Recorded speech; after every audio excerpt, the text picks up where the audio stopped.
Good morning friends, welcome to shorthand helpline. Good morning stenography series में आप सभी का स्वागत है। तो चलिए स्टार्ट करते हैं हमेशा की तरह 80 शब्द प्रति मिनट और 100 शब्द प्रति मिनट का डिक्टेशन। लेकिन उसके पहले हम उसके कठिन शब्द और आउटलाइंस को देख लेते हैं। वेब सीरीज, तो वेब सीरीज के लिए व का आंकड़ा, फिर ब, और सीरीज के लिए स का आंकड़ा, र और ज के लिए आप स का सर्किल भी बना सकते हैं, लेकिन ज ज़्यादा सूटेबल लगेगा पढ़ने के हिसाब से। मांग ली है, म न का आंकड़ा, ग और ल और है का आंकड़ा लगा देंगे। उपहास उड़ाया गया है, ऊ की मात्रा हो या ऊ लिखा हो, लाइन कट करके लिखेंगे तो इस तरह से मात्रा का लोप हो जाता है और हमें आसानी से स्पीड बिल्ड करने में आसानी होती है। तो उपहास और उड़ाया के लिए य लिखा और गया है के लिए एज यूजुअल आप जानते हैं य का आंकड़ा लगा, व का आंकड़ा लगाते हैं एंड है लगा देते हैं उसमें।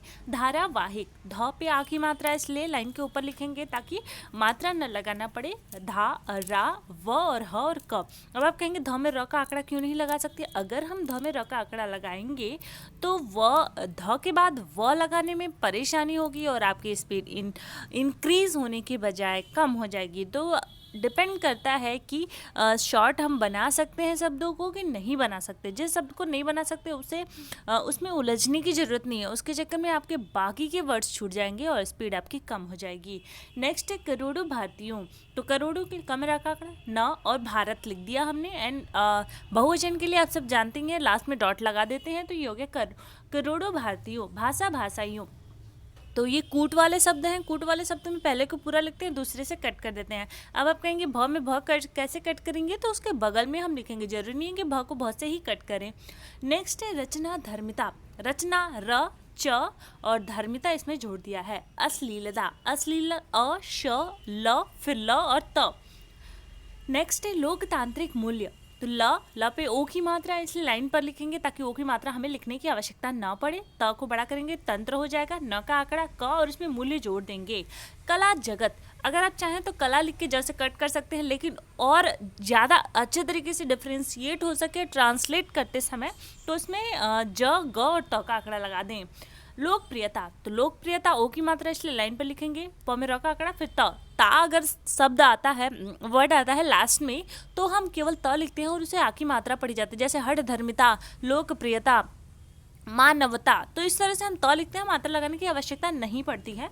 नागरिक समाज, न आखिरी मात्रा इसलिए लाइन के ऊपर, ग श और ज से समाज का शब्द चिन्ह होता है तो इसमें जोड़ देते हैं। फल फूल शक्ति है, फल फूल यानी ये कूट वाले शब्द हैं, पहले को पूरा लिखेंगे दूसरे से कट कर देंगे। ये ल है तो आसानी से कट कर सकते हैं एंड इसमें हमने सकता है शक्ति है जोड़ दिया है। तो आपको अच्छे से समझ में आ रहा होगा। अब बढ़ते हैं डिक्टेशन की तरफ। कल की डिक्टेशन रिकॉर्ड की गई थी लेकिन पता नहीं क्या रीज़न था, ऑन ही नहीं हो पाया, तो फिर उसके बाद समय नहीं मिला, बट कोई बात नहीं। सेम नंबर ऑफ स्पीच लेकिन न्यू डिक्टेशन आज दी जा रही है। स्टार्ट करते हैं। 80 शब्द प्रति मिनट स्टार्ट होगा 3 सेकेंड बाद। स्टार्ट। वेब सीरीज तांडव के निर्देशक और इसकी पूरी टीम ने उन दर्शकों से माफ़ी मांग ली है जिनकी भावनाएं इसके कुछ दृश्यों से आहत हुई हैं। आरोप है इसमें हिंदू देवताओं का उपहास उड़ाया गया है। बहरहाल इस माफ़ी के बाद अब विवाद का पटाक्षेप हो जाना चाहिए, लेकिन वेब धारावाहिकों के नियमन पर भी गौर करने की ज़रूरत है। यह पहली बार नहीं है जब किसी फिल्म या धारावाहिक को लेकर हंगामा खड़ा हुआ हो और सियासी लोग इसमें उतर आए हों। हम गारंटी के साथ यह भी नहीं कह सकते कि तांडव विवाद के निपटारे के बाद कोई और बखेड़ा खड़ा नहीं होगा। आखिर करोड़ों भारतीयों की भावनाएं किसी के सृजन कर्म से आहत न होंगी। इसकी गारंटी कोई सेंसर बोर्ड या नियामक संस्था कैसे दे सकती है? तब तो और जब भारत विभिन्न धर्मों, जातियों और भाषाइयों का एक विराट समुच्चय है। सोशल मीडिया के इस दौर में किसी भी विवाद को व्यापक बनते देर नहीं लगती। ऐसे में शासन प्रशासन ही नहीं, कला संस्कृति से जुड़े लोगों के लिए भी चुनौतियां काफ़ी बढ़ती जा रही है। खासकर धार्मिक विषयों और प्रतीकों के इस्तेमाल को लेकर अतिरिक्त सावधानी बरतने की ज़रूरत है। इन दिनों विवादों से कमाई की प्रवृत्ति धार्मिक उदारता का फायदा उठाने को उकसाने लगी है, लेकिन इससे अहित ईमानदार कलाकारों व कला प्रेमियों का हो रहा है। उनकी रचना धर्मिता भी निशाने पर आ जाती है। यह अच्छी बात है कि तांडव के विवाद में सूचना प्रसारण मंत्रालय तुरंत हरकत में आ गया। वेब सीरीज को लेकर शिकायतें तो पहले भी मिलती रही हैं, मगर वे हिंसा और अश्लीलता परोसने को लेकर थीं। उन शिकायतों का संज्ञान लेते हुए ही मंत्रालय ने हिदायत दी थी कि over the top media services यानी OTT प्लेटफॉर्म स्वनियमन के कायदे बनाए, वरना सरकार यह काम करेगी। निसंदेह अभिव्यक्ति की आज़ादी एक बड़ा लोकतांत्रिक मूल्य है और इससे कोई समझौता नहीं किया जा सकता, पर हर आज़ादी जिम्मेदारियों से पोषित होती है। यह बात कला जगत के लोगों को भी समझनी पड़ेगी। आने वाले दिनों में स्मार्टफोन और इंटरनेट का दायरा जैसे जैसे बढ़ता जाएगा, OTT प्लेटफॉर्म की लोकप्रियता भी बढ़ेगी। इसलिए सरकार को इस पर प्रसारित सामग्रियों को लेकर गंभीर होना पड़ेगा।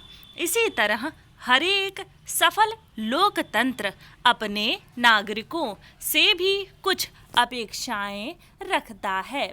उसकी सबसे बड़ी अपेक्षा यही होती है कि संवाद के जरिए हर एक विवाद सुलझाए जाएं, ताकि कानून व्यवस्था के लिए कोई मसला न खड़ा हो और समाज के ताने बाने को नुकसान न पहुँचे। भारत जैसे बहुलवादी देश में तो संवादों की अहमियत और अधिक है, फिर असहमति और मुखर विरोध किस कदर प्रभावी हो सकते हैं। तांडव टीम का माफ़ी मांगना इसका ताज़ा सबूत है, मगर देश के रचनात्मक माहौल को ऐसे विवादों से कोई नुकसान न पहुँचे, यह सुनिश्चित करना सरकार से अधिक नागरिक समाज की जिम्मेदारी है। एक खुले और विमर्शवादी देश समाज में ही ऐसी संभावनाएं फल फूल सकती हैं। उदारता किसी धर्म की कमजोरी नहीं, बल्कि उसका सबसे बड़ा संबल होती है। यह बात उससे बेजा लाभ उठाने की धृष्टता करने वालों और उसके रक्षकों दोनों को समझने की जरूरत है। 80 शब्द प्रति मिनट डिक्टेशन समाप्त हुआ। अब बारी है 100 शब्द प्रति मिनट के डिक्टेशन का। डिक्टेशन लिखने से पहले वीडियो को लाइक, कमेंट और शेयर करना बिल्कुल भी ना भूलें, ताकि ये सीरीज ऐसे ही जारी रहे और आपको इसका लाभ मिल सके। स्टार्ट करते हैं 4 सेकेंड बाद। स्टार्ट।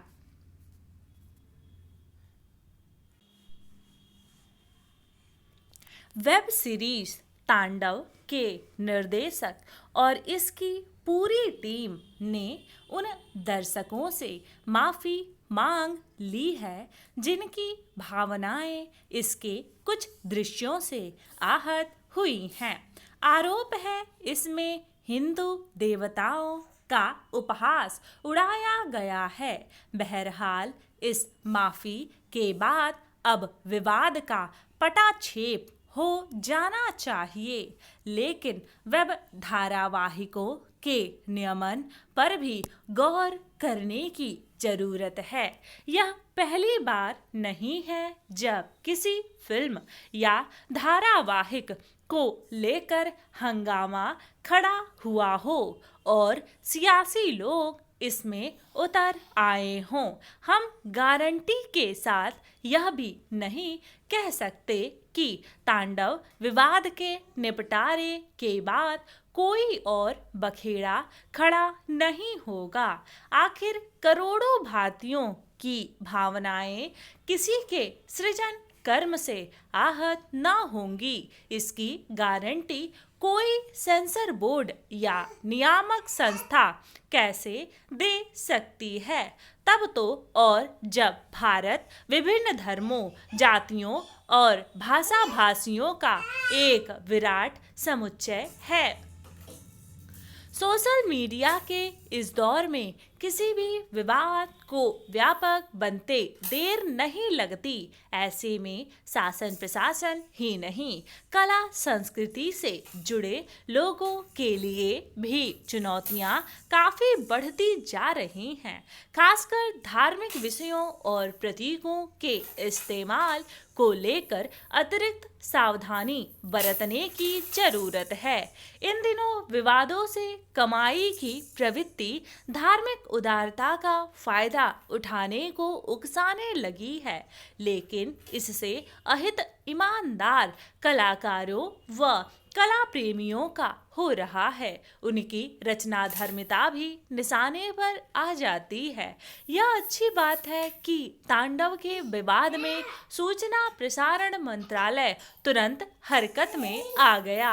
वेब सीरीज को लेकर शिकायतें तो पहले भी मिलती रही हैं, मगर वे हिंसा और अश्लीलता परोसने को लेकर थीं। उन शिकायतों का संज्ञान लेते हुए ही मंत्रालय ने हिदायत दी थी कि over the top media services यानी OTT प्लेटफॉर्म स्वनियमन के कायदे बनाए, वरना सरकार यह काम करेगी। निसंदेह अभिव्यक्ति की आज़ादी एक बड़ा लोकतांत्रिक मूल्य है और इससे कोई समझौता नहीं किया जा सकता, पर हर आज़ादी जिम्मेदारियों से पोषित होती है।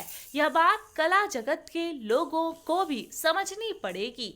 आने वाले दिनों में स्मार्टफोन और इंटरनेट का दायरा जैसे जैसे बढ़ता जाएगा, OTT प्लेटफॉर्म की लोकप्रियता भी बढ़ेगी। इसलिए सरकार को इस पर प्रसारित सामग्रियों को लेकर गंभीर होना पड़ेगा। इसी तरह हर एक सफल लोकतंत्र अपने नागरिकों से भी कुछ अपेक्षाएं रखता है। उसकी सबसे बड़ी अपेक्षा यही होती है कि संवाद के जरिए हर एक विवाद सुलझाए जाएं, ताकि कानून व्यवस्था के लिए कोई मसला न खड़ा हो और समाज के ताने बाने को नुकसान न पहुंचे। भारत जैसे बहुलवादी देश में तो संवादों की अहमियत और अधिक है। फिर असहमति और मुखर विरोध किस कदर प्रभावी हो सकते हैं। तांडव टीम का माफी मांगना इसका ताजा सबूत है। मगर देश के रचनात्मक माहौल को ऐसे विवादों से कोई नुकसान न पहुंचे, यह सुनिश्चित करना सरकार से अधिक नागरिक समाज की जिम्मेदारी है।